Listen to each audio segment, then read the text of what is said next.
Okay, well, thank you everyone for joining us. Good morning and good afternoon and good evening, depending on the time zone you're in.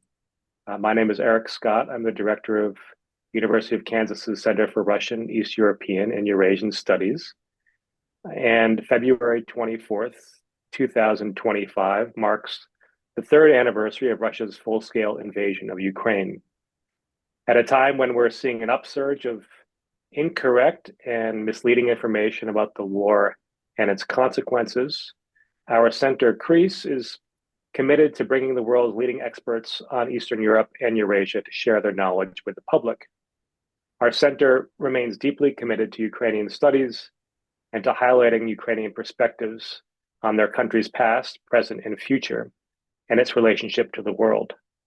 If there was ever a time to listen to Ukrainian voices, that time is now.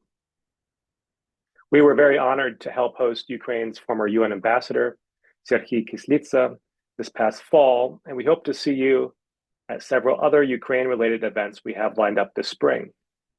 Victoria Smolkin's talk on March 27th about Babyn Yar as a site of history, memory, and politics. Mihal Fowler's Pali lecture on theater and women in Ukraine in the 20th and 21st centuries on April 3rd, and several Ukrainian Pisanki workshops to mark the start of spring. For those of you in the Lawrence area, our Spring Festival on March 2nd, this coming Sunday, will feature Ukrainian dances by the talented local ensemble Mavka. For more information about these events, please visit crease.ku.edu, and I'll also drop our website in the chat. Today, I would like to express how very fortunate we are at KU to have two leading specialists on Ukrainian studies, my colleagues Oleksandra Wallo and Vitaly Chernetsky. Oleksandra and Vitaly will be moderating today's discussion and introducing our speakers, but let me first say a few words about them. Oleksandra Wallo is Associate Professor and Director of Graduate Studies in the Department of Slavic, German, and Eurasian Studies at KU. She is the author of Ukrainian Women Writers and the National Imaginary, from the Collapse of the USSR to the Euromaidan, as well as numerous other articles. Her areas of expertise include 20th and 21st century Ukrainian women's writing, nationalism studies, women's studies, post-colonial approaches and post-Soviet studies, and second language studies. Vitaly Chernetsky, our second moderator, is professor in the Department of Slavic, German, and Eurasian Studies at KU, and the current president of the Shevchenko Scientific Society in the USA. He is the author of Mapping Post-Communist Cultures, Russia and Ukraine in the Context of Globalization, and of numerous articles. His monograph in Ukrainian, Intersections and Breakthroughs, Ukrainian Literature and Cinema Between the Global and the Local, is forthcoming from Kritika. His other publications include an annotated Ukrainian translation of Edward Said's Culture and Imperialism, and translations of the novels The Moscoviad and 12 Cities by Yuri Androkovich. I could go on at length about both of their accomplishments, but in the interest of time, I'll now turn things over to Oleksandra and Vitaly, who will introduce our guests and set up today's discussion. Thank you, Eric, so much. And hello to everyone and welcome to this virtual event. Thank you all for being here on this sad and important day. It is my honor and pleasure to introduce one of our expert panelists today, Oleksandr Mykhed, who is joining us from Ukraine. Oleksandr Mykhed is a Ukrainian writer and public intellectual who has been tirelessly working to put Ukrainians' experience of this horrific war into words. He is the author of 10 books. The most recent ones include «Я змішаю твою кров із вугіллям. Зрозуміти український схід», first published in Ukrainian in 2020. This book will come out in English this year under the title I Will Mix Your Blood with Coal, Snapshots from the East of Ukraine. It reports on Oleksandr's journey across the Donetsk and Luhansk oblasts in late 2016, after Russia began its hybrid war in this part of Ukraine. And it depicts Oleksandr's encounters with the locals and incorporates his research into the history of the region.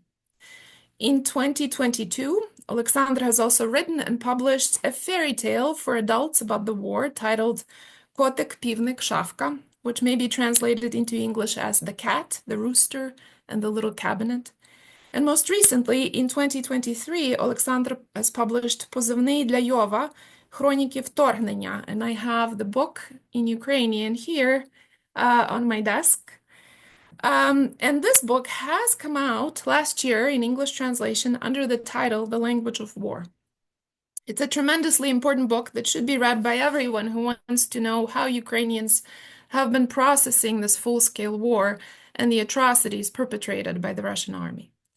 A piece in the Financial Times has called it, quote, a stunning account of life in a time of war, end quote.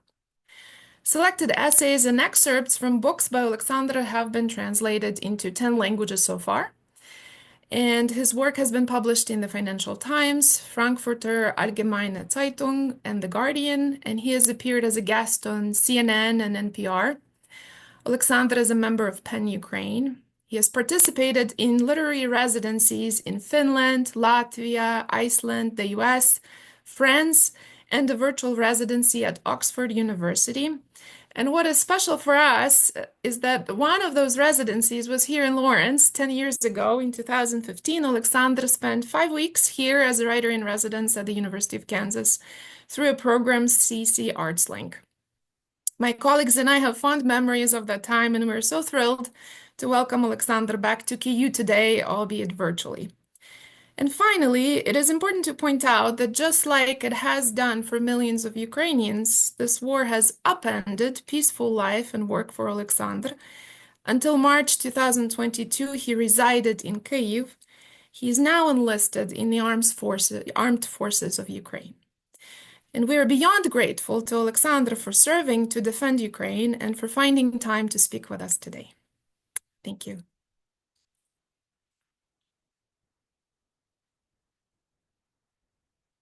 And now it is my turn to introduce our second speaker, who is having a technical difficulty joining us right now. So while she is actually on standby, but as we work on those technical difficulties, it is my great honor to introduce Dr. Yuliya Yurchuk, who is an associate professor of history ideas at Södertörn University in Stockholm, Sweden. She specializes in memory studies, history of religion, and the study of nationalism in East European countries. She is the author of the book Reordering of Meaningful Worlds, Memory of the Organization of Ukrainian Nationalists at the Ukrainian Insurgent Army in Post-Soviet Ukraine, which was published in 2014. Her articles have appeared in numerous periodicals such as Memory Studies, Nationalities Papers, Efflux, Topos, Nordisk Östforum, Baltic Worlds, and Ukraina Moderna. She is the co-editor of Memory and Religion from Post-Secular Perspective, published by Routledge in 2022. She also is an active translator of Swedish literature into Ukrainian and an author of a book that has been a bestseller in Ukraine, Sweden, a Model Kit, published by Vihola Publishing House. Currently, she's working on projects in the field of transnational intellectual history and the cultural heritage during the war. So we hope that she will be able to join us very shortly. And in the meantime, I am asking Oleksandr our very first question. And this question, I hope we can have the, at least on my screen right now, I see my colleague Oleksandra as the spotlighted one. So we need to also work on the spotlighting. Hopefully it will change shortly. But my question dovetails with what we have on the cover of Oleksandr's book. In the English translation, "Hi, how are you?" And a Ukrainian has a long black list of things, black outlines, and then a line, "I'm fine," underlined by the colors of the Ukrainian flag. "Thanks, how are you?"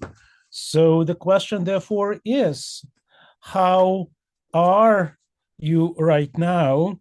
how can you try to explain to the American audience, especially here in the Midwest and Upper Plains region, your vision of the present day situation? Good evening.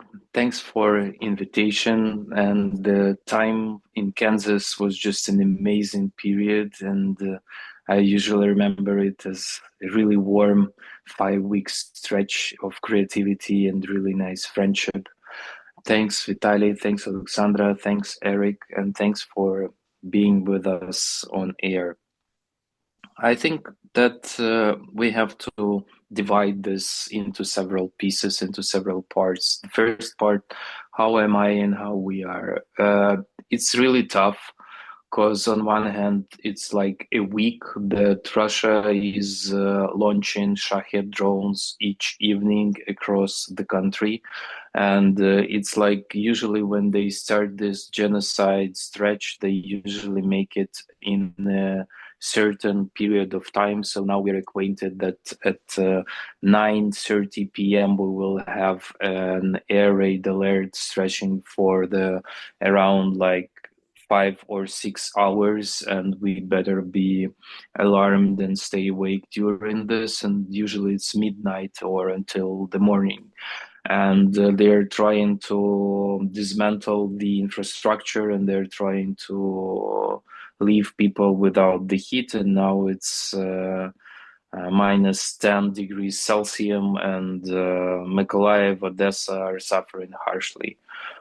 And in the meantime, for sure, there is this world discourse about the negotiations and everything as the background for that. Or on the foreground, there is these negotiations and this discourse in world media. On the background, everything in the front that's happening and in our daily life. And this is really weird feeling right now, because several days ago, Ukrainian activists supposed to write explanatory materials in different social media, trying to explain that actually Ukraine hasn't started the war. Actually, Russia started the war, and we are getting back to basics and trying to explain that is Russia that never had the democratic elections throughout 25 years and all that kind of stuff. And what really amazes me these days is that nobody's talking about the justice. Nobody's talking about the idea of prosecution, of tribunals, and the world is just pretending that everything is normal and it's okay. It's going to be just a fast decision, and there won't be any prosecutions for the war crimes. But the particularity of this war is that actually each war crime that was committed, it has a Russian name behind it. And I'm talking not about only those who are in the Russian armed forces. I'm also talking about those who are supposed to be civilians, for example, those who kidnapped Ukrainian children, those who inhabited the occupied territories, etc. So this is the thing that should be put on the table, and I'm really grateful for this possibility to discuss it, because this is a really tricky situation when the world is pretending that this never happened, but we are the witnesses of what it was and how it is still going on. Thank you so much, Oleksandr, and thank you again for everything that you've been doing, both in uniform and as a public intellectual. Ukraine and the world are very fortunate to have you as a public speaker. We are glad that Professor Yurchuk is with us here as well right now, even though on her Zoom, it says Professor Scott's name. So Yuliya, Professor Yurchuk, wonderful to have you here. I've already introduced you and talked about your many great things you have been doing as well. So my question to you would be similar to what I've asked Oleksandr. How are you holding on right now? How would you, what would be your take on explaining to the American audience, especially here in the American heartland, your vision of a contemporary situation? And perhaps how could you comment of what your interlocutor, what are the people you're speaking with, how do they comment what has been done most recently, and the changes in the American government's position and takes vis-a-vis Ukraine? Thank you, everyone. I hope that you can hear me and everything works yes. now. Mm-hmm. I'm very glad to join you here. Thank you for the invitation. And actually, the first question, how I hold on, I think that the same way we all hold on, we just hold on to each other and just being with people who share our values, our ideals, and our dreams. It really helps. Just last week in Stockholm, we had a very big event which took place for 4 days, sorry, and we had a lot of discussions on Ukraine with Ukrainian scholars, museum workers, cultural workers, authors, poets, and it really gives hope that there is interest in Ukraine, and all my colleagues and all my friends in Ukraine, all my family, they stand strong, and I think this is our example. It really helps. And just coming here, I asked my friends in Ukraine what how we should react to all this. The speeches and everything what is around which comes from the US.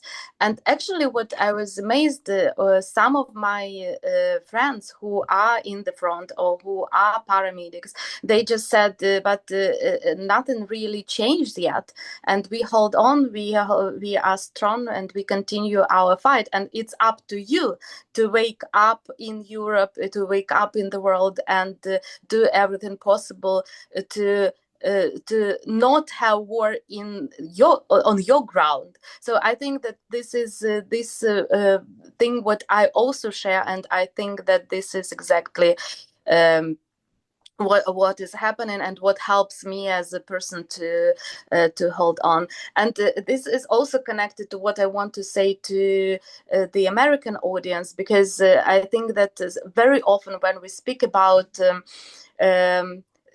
all these peace deals and everything, we should understand that there is no peace if it is not on Ukrainian conditions. It's not peace if it's not Ukraine who decides what it signs for. And also this is the question of justice for Ukraine. For Ukraine, it's really important to have a just peace, and it's not what is now on some document, as I can see it. And also when we speak about any deals, we need to understand the complexity of what is actually what occupation means. So what people in the occupied territories go through and what it means for them, because there are millions of people who are living on the occupied territories, and they need this hope that Ukraine will liberate them and that Ukraine will come and they will have a normal, decent life with dignity. And I think that all the world should understand this, that Ukraine and Ukrainians really deserve their life in dignity. And as you remember, we had a revolution of dignity in 2013-14, and it actually ended, and just a couple of days after Russia annexed Crimea, right? So, and this all is about dignity. We cannot leave Ukraine just on some conditions which are not about dignity and not about peace at all. Thank you so much for this response. I will continue, and I will ask Oleksandr perhaps to share with us some of the things that your interlocutors in Ukraine have been telling you about their feelings concerning all of these recent actions by the American government. I know some of my Ukrainian colleagues have been saying that these past couple weeks have been as stressful as the first initial couple weeks in the beginning of the full-scale invasion, that it feels like a real turning point. Do you get the same sense from your interlocutors? What are they saying? How are they reacting to what is happening on American soil right now? I think this is really interesting in terms of the reaction of the Ukrainian society, because there is this feeling of the unity, and I would not say that it is something on the scale of the morning of the full-scale invasion, because nothing is on the scale of the morning of the full-scale invasion, and it might happen once, and it's never like you won't have that feeling twice in your life, this scale of horror. But the reaction as the unity and the whole coming together and feeling that we can stand together as one, I think this is a really important reaction. The same as I am an active Twitter user, and I really like the reaction of the Twitter community, as this is the proactive community of activists who are volunteering, fundraising, etc. And again, there was a huge reaction in terms of Ukrainian humor and in terms of Ukrainian creativity, and as well as this is like Ukrainian opinion leaders, they are experienced in terms of explanation our feelings through different infographics, through content, and through other digital and social media instruments. And I think this is really important that in terms of the political dimension, there was the civil society reaction and how it worked. And I'm really fond of the joke that is circulating right now that we'd better get to fall asleep in the bed before the America wake up, because as moment when there is a morning in America, there will be some bad news from that. So we'd better go to bed earlier. And I think there is a certain truth in that, because the chaos that's happening, it provokes and it's waiting for your immediate reaction, but the reflection doesn't work like that, and the fact checking doesn't work like that, and everything should be verified, and it takes time in terms of explanation, in terms of the double checking with the legislation, etc. And I think this is a time when you need a cold mind and cold blood to react on a message that is delivered in the form on post. You need a long read written by specialists, and there should be the adult voice in the room where everything is in the chaos. Thank you. And I will continue, and will continue with a question that is related to Oleksandr's books, especially this one. I'm not sure if folks can see it on the webinar, our guests. So my question would be, how would you characterize the impact of your book? And it coming out in English, especially with a major publisher like Penguin Random House, is a big breakthrough for Ukrainian voices reaching very diverse audiences. What have been the reactions of that you've had? How do you characterize the reactions of the audiences to your book? And what do you anticipate might be the impact of the English translation of your book, I Will Mix Your Blood with Coal, about understanding the Ukrainian East? I think the most important and what I've tried to do is to give the human dimension to the story, because when you're listening just to statistics or the names of cities that have been destroyed by Russian occupants, you don't understand what's happening. You are not connected in the human dimension.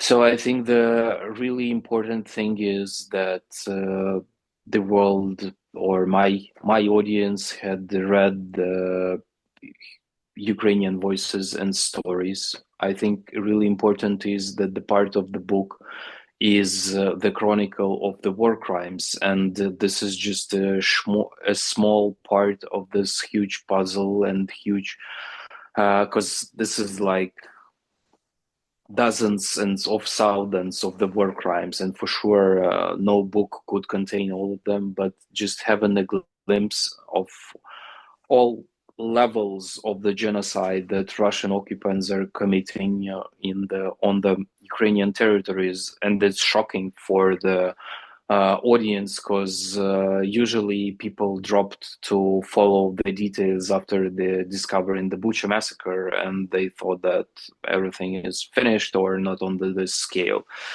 And I think this is really important that the book is written in the present tense, and that was my conscious decision on terms of the narrative. And because I've read several books written by foreign journalists and historians about the invasion, and they're written in the conventional past tense. And when you're reading this book by a historian written in the past tense, you have a feeling that it's done. Like it was like 10 years ago, it's 20 years ago, it's just a part of the history. And that's why I'm really focusing on making it tense and tension and in present tense, as the war is not over, and I don't know whether it might be over even when everything gonna finish on, for sure, as Yuliya said, on the Ukrainian terms.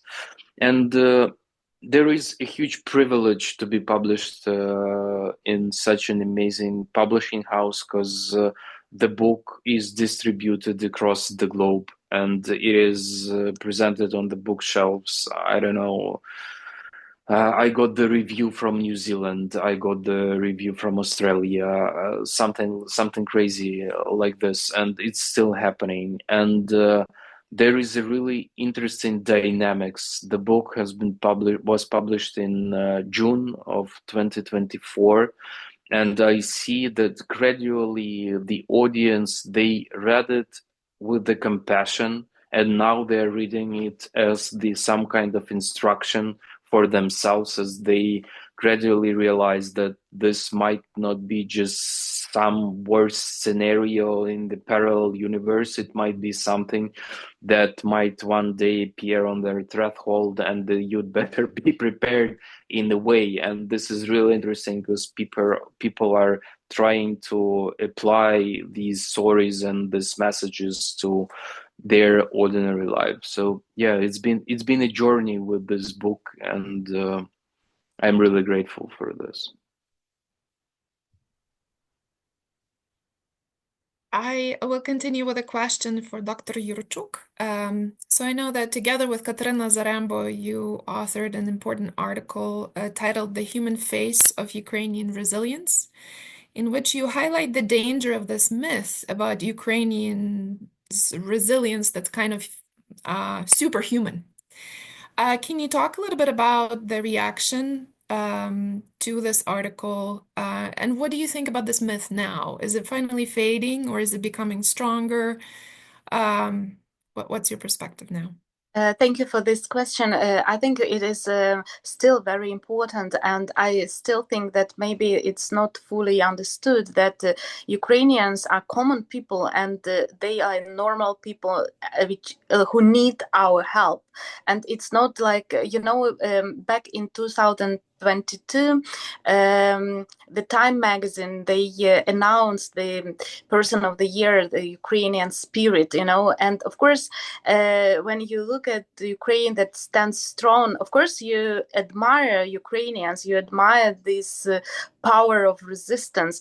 But, throughout centuries, being under different colonizations, Ukrainians became these professional survivors. They survive. And I think that we, the people who are not living through all these circumstances on the daily basis, we have our responsibility to not only admire these people, we need to understand that there are limits to this resilience, and there is also price for this resilience. People really have limits in their capacities, in their energy, in their vitality, and so we who have it maybe more in our reserves, we need to help. But it's like, very easy to say we, who is we, but this is our governments.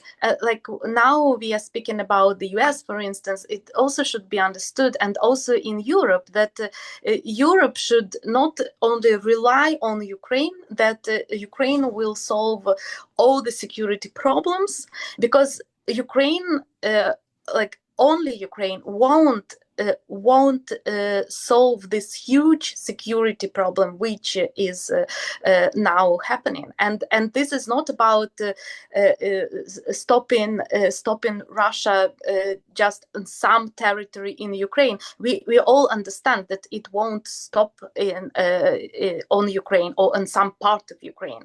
And there are different expert evaluations even that Russia became so weak, and it gets weaker and weaker. So if we continue helping Ukraine, and even not in the same way as we were doing it, but more significantly, we have all chances together to win this war.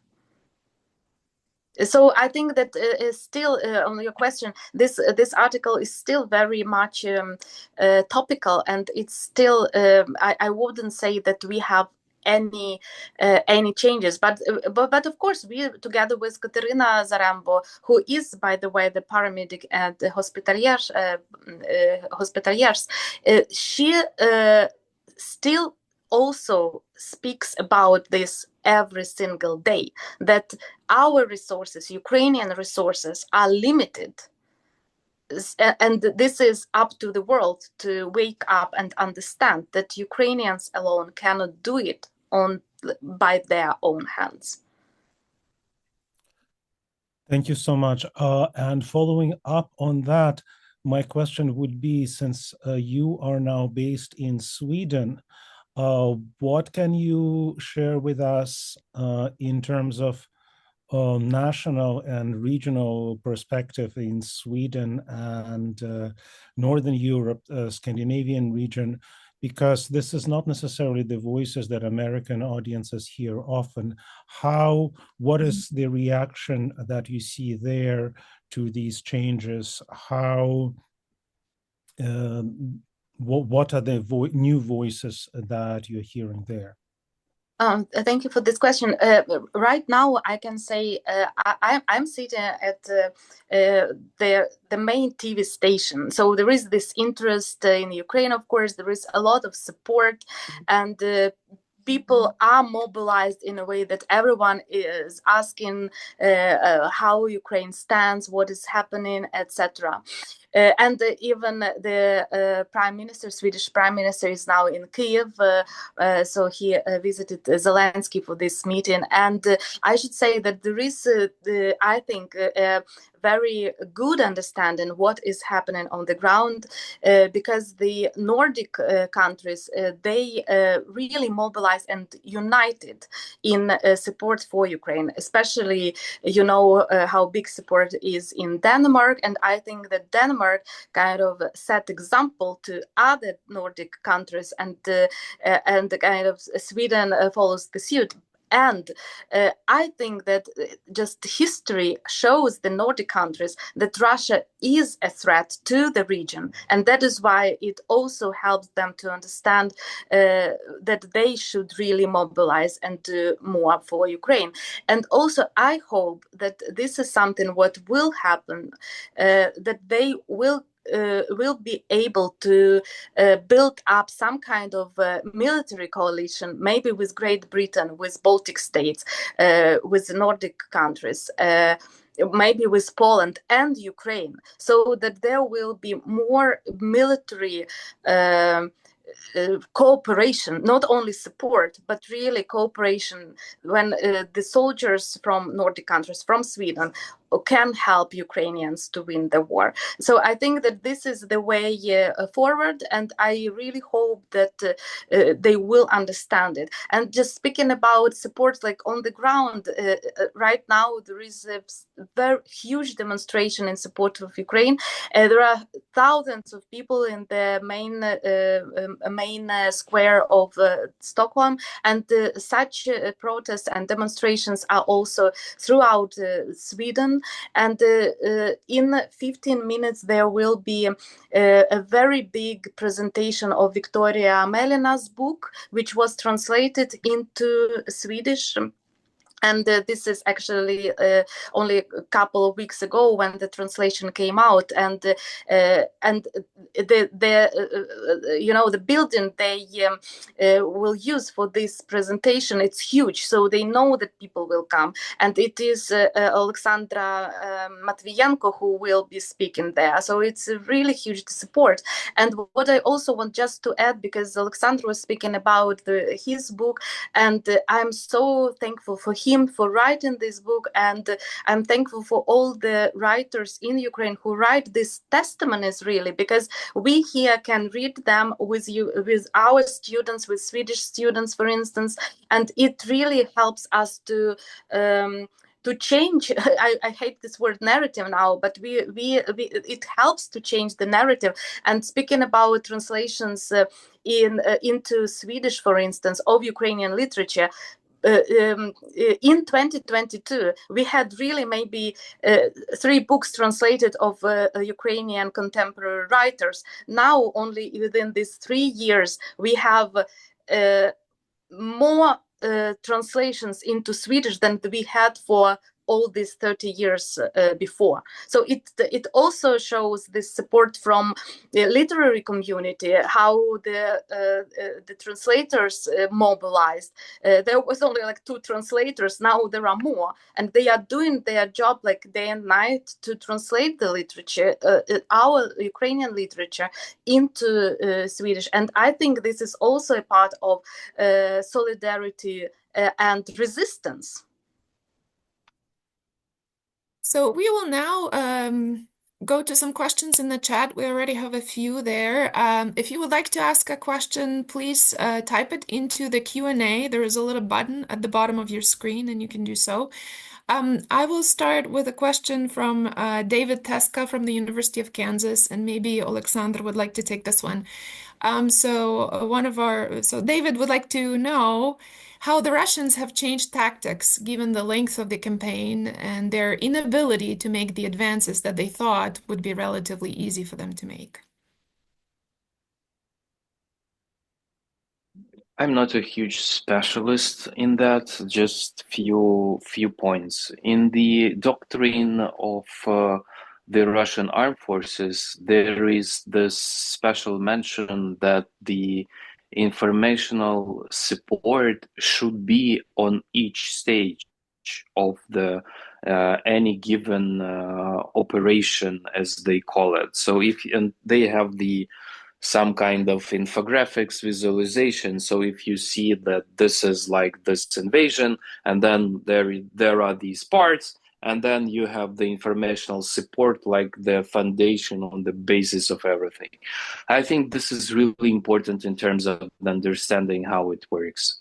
Secondly, I think so they're making their psyops on the daily basis using all kind of social media, and for sure Telegram and TikTok are the most meanest in these terms. Secondly, they are using, again, I would like to underline that Russia is in the state of the hybrid warfare to the whole democratic world.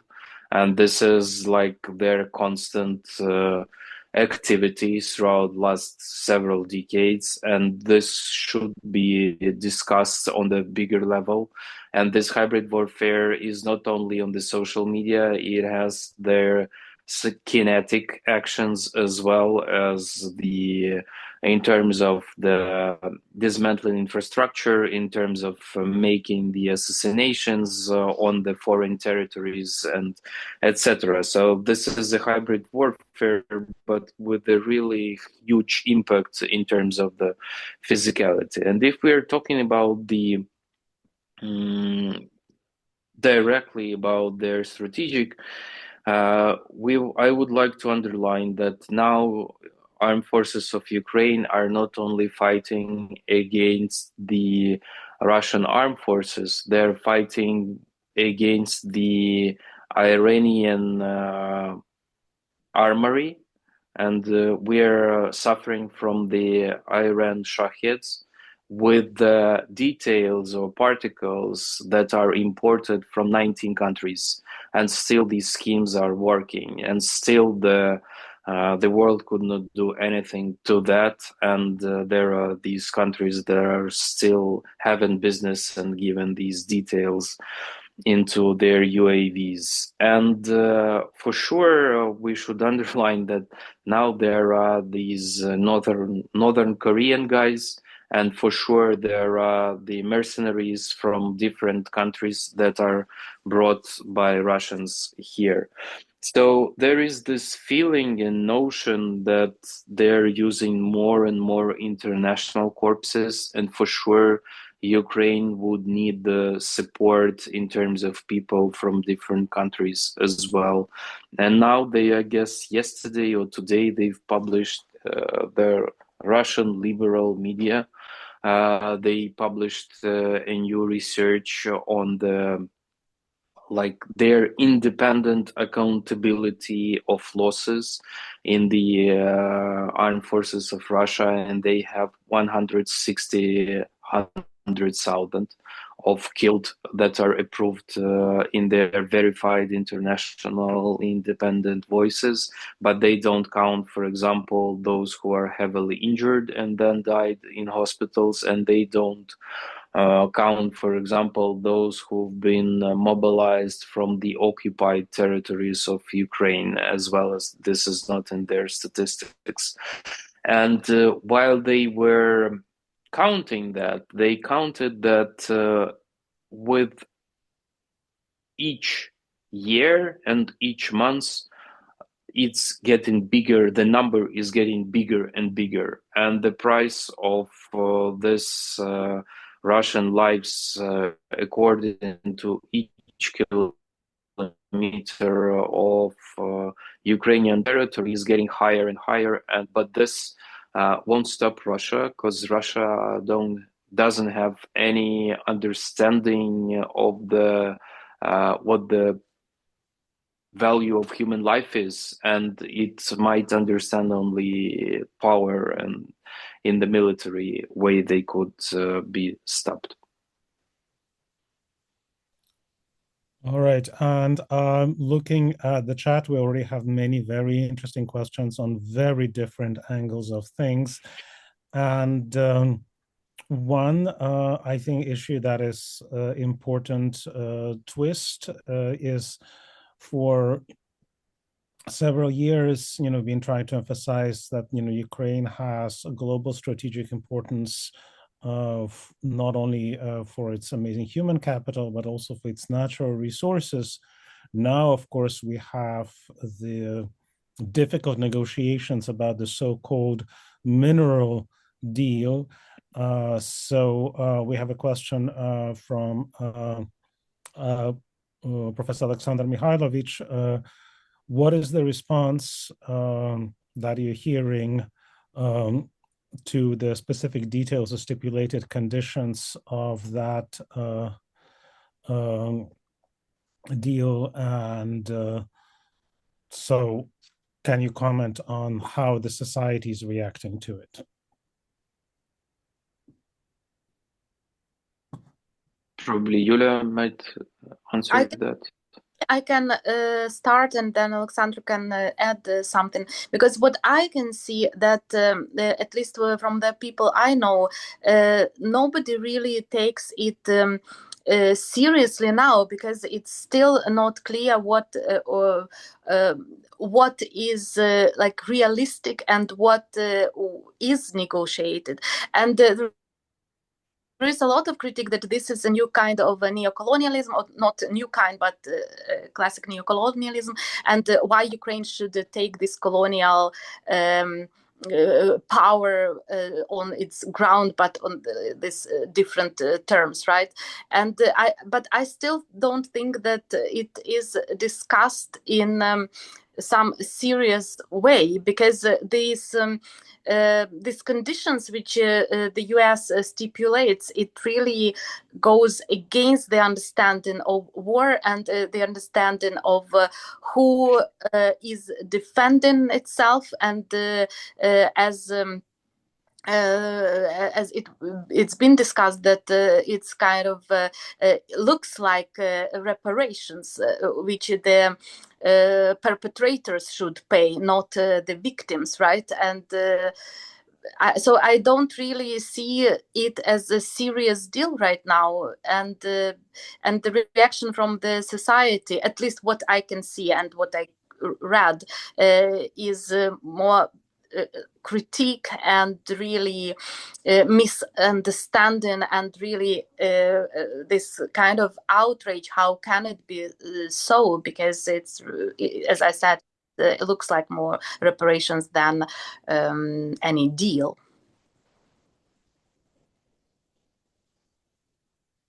Oleksandra, would you like to add anything to that? No, totally confirming. Okay, wonderful. So I will go to a question about the role of the arts now. This is a question from Professor Edith Cloves. What role are the Ukrainian arts playing in supporting the war? Music, song, literary fiction, poetry, essays, theater, dance, etc. Maybe Oleksandra would like to comment on that.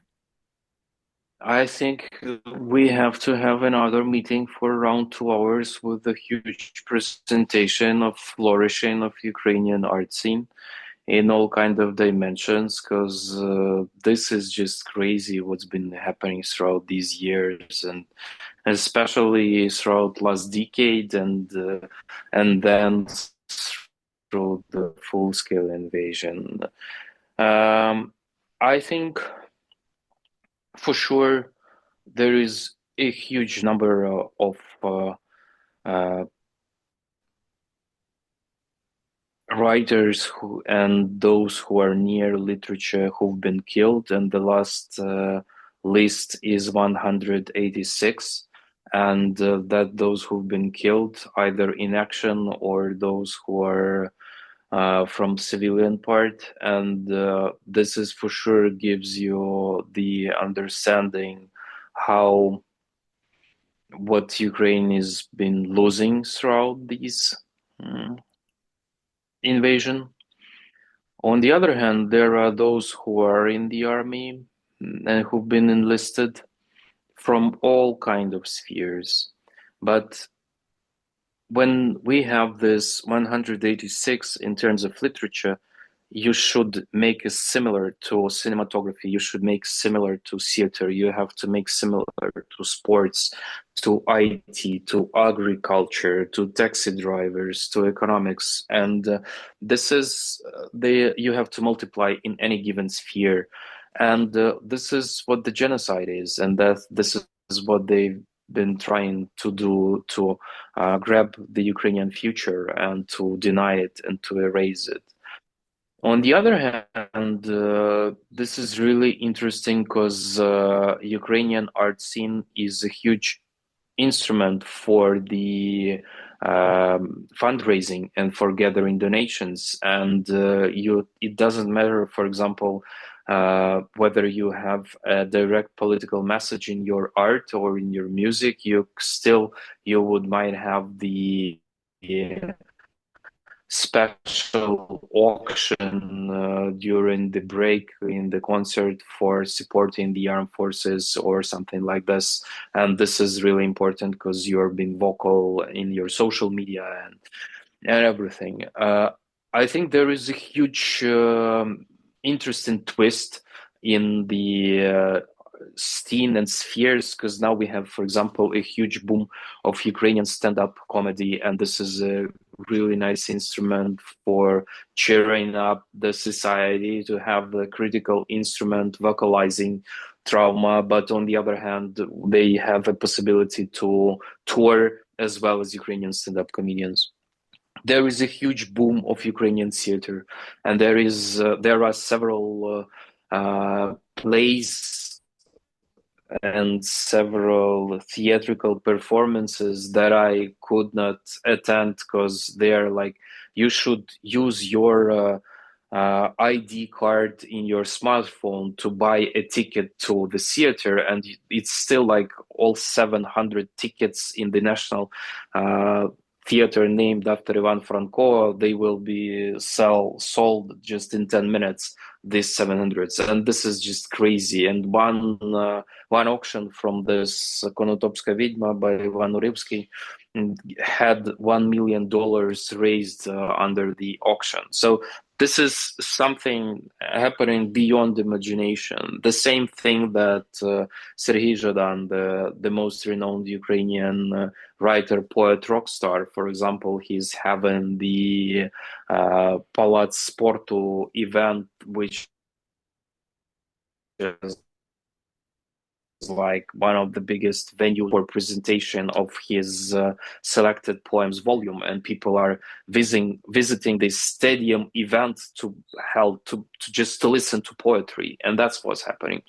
And the last that I would like to underline, that there is a huge trend for Ukrainian classical literature, and this is something that should be discussed and discovered, because this is again the part of the Ukrainian identity that was rediscovered, reconsidered, and that key element that could not be erased right now, and everybody's trying to get what's happening, and those names from 1930s, like they're publishing with now those who are alive, those supposed to be like in top 10 of bestsellers. You would have an alive guy, you would have the several translated bestsellers, and then you would have, I don't know, Mykola Khvelyovy, Hatangel Krimsky, or somebody like this, as this is the part of contemporary Ukrainian context.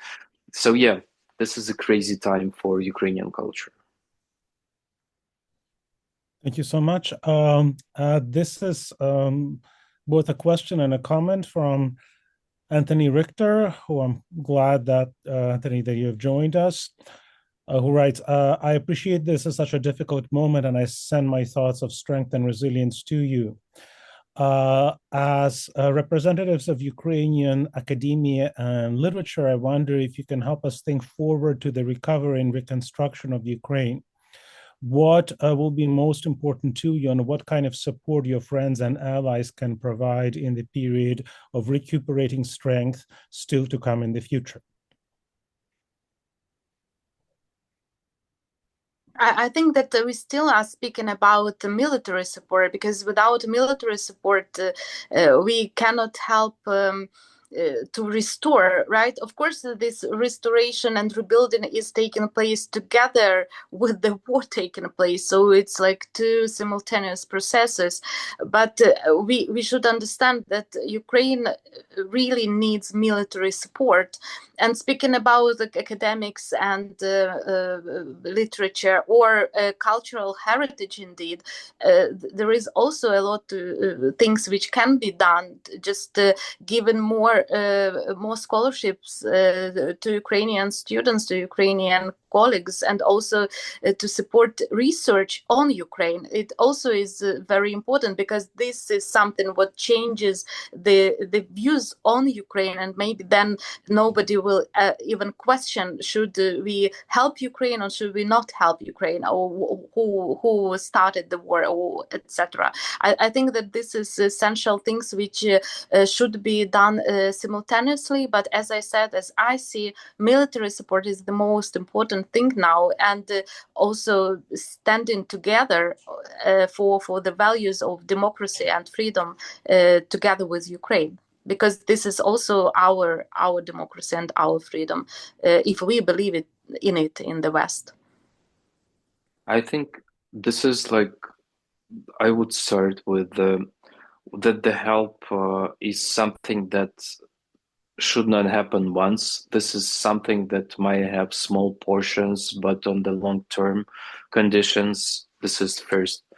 Secondly, I think that the genocide is of such huge level and scale that you might find anything that inspires you in terms of supporting this particular part in Ukraine. I mean, you like dogs, you can support Ukrainian dogs. You like Ukrainian squirrels, you might support Ukrainian squirrels. You'd like to adopt a child, you'd like to support the elderly people, you name it. Something that inspires you, you might transfer this into support, but again, on the steadily, and something continuously. This is still really hard for myself to think about future, and I don't live in the category of future, and it is something in the void. And I'm not so wise to think about how to rebuild Ukraine. But there is one thing that still strikes me a lot, that during the first year of invasion, there was a huge number of possibilities of different residencies for artists, and all over the globe, they would be happy to accept a Ukrainian artist, male, female. But when we are in this 3 years later, this is really hard to find any residencies, and I think the time is really important to think about these possibilities for the artists who are now enlisted in the armed forces, and a lot of professionals from, again, I'm talking not about only literature, but cinema, etc. Their careers are paused, and this should be the most prolific time in their careers. Those who are in their mid-30s, mid-40s, but they're serving their nation. And probably one of the things that should be reconsidered under the academics and under the cultural foundations is just to think about the recovery of those artists and scientists who are now fighting for their country. And you should not expect any product out of them. Just give them a possibility to stay with their beloved ones and significant others, something like that. Unfortunately, it appears that we're almost out of time, so I don't know if we have time for one more question. Maybe very quickly from each of you, in your opinion, why is there no serious discussion internationally about the genocidal tendencies of Russia's war in Ukraine? This is really interesting, because in terms of the proper law and jurisdictional, usually they would say that Ukraine would fail in the court the case of the genocide, because with the classical genocide studies, we could not prove that, as you should have the whole schemes who gave orders and that there was this notion, etc. And for example, Philippe Sands, the author, the famous author and lawyer himself, he says that Ukraine should apply to the court with the unprovoked aggression, and then through that to talk about the genocide. But I'm not a lawyer, I'm just a witness, and I'm just a writer. And my formula is that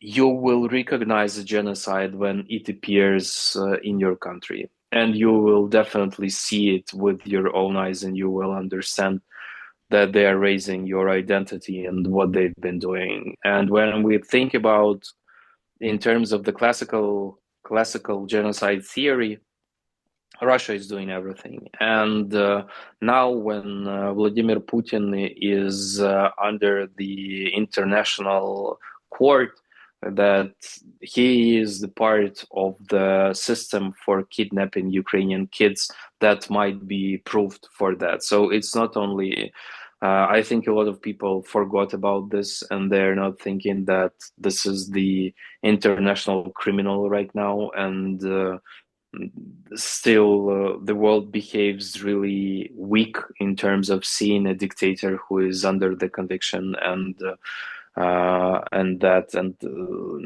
the international court might be under the sanctions from the United States, and this is again, it proves that the international court is right in what they've been doing. And I think the answer for that question is that we should talk more about it, and we should deliver this message more loudly to the public intellectuals worldwide and to wider audience, because this is a monotone genocide that happens on the daily basis, and it's happening every given day, every given minute, and we don't know what's happening under the occupation and what are the worst cases over there, because we don't have any information out of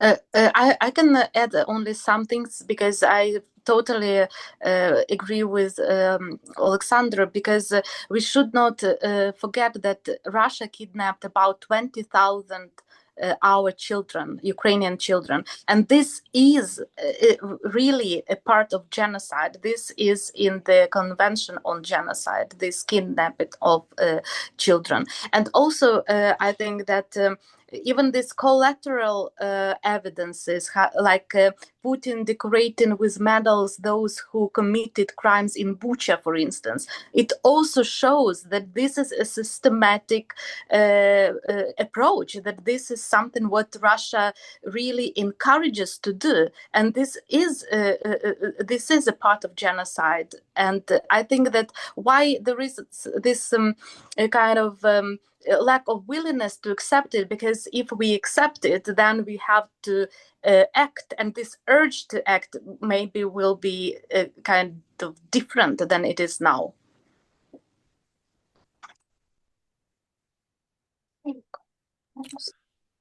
Well, thank you so much, everyone. Thank you very much to our guest speakers, to Dr. Yuliya Yurchuk and to Oleksandr Mykhed. And big thanks also to everyone in our audience. And on behalf of all of us at the University of Kansas, at the Center for Russian, East European, and Eurasian Studies, and the Department of Slavic, German, and Eurasian Studies that have co-organized this event, we wish everyone in Ukraine strength and resilience. We encourage the world to listen. We are grateful for all the questions and comments we have received in chat, and we encourage our guests to stay tuned to more events that are organized here at KU that bring voices from Ukraine and other countries of the region and the very valuable perspectives of our guests. So thank you very much once again. Thank you so much. Thank you. Thank you, Yulia. Thank you, Oleksandra. Thank you.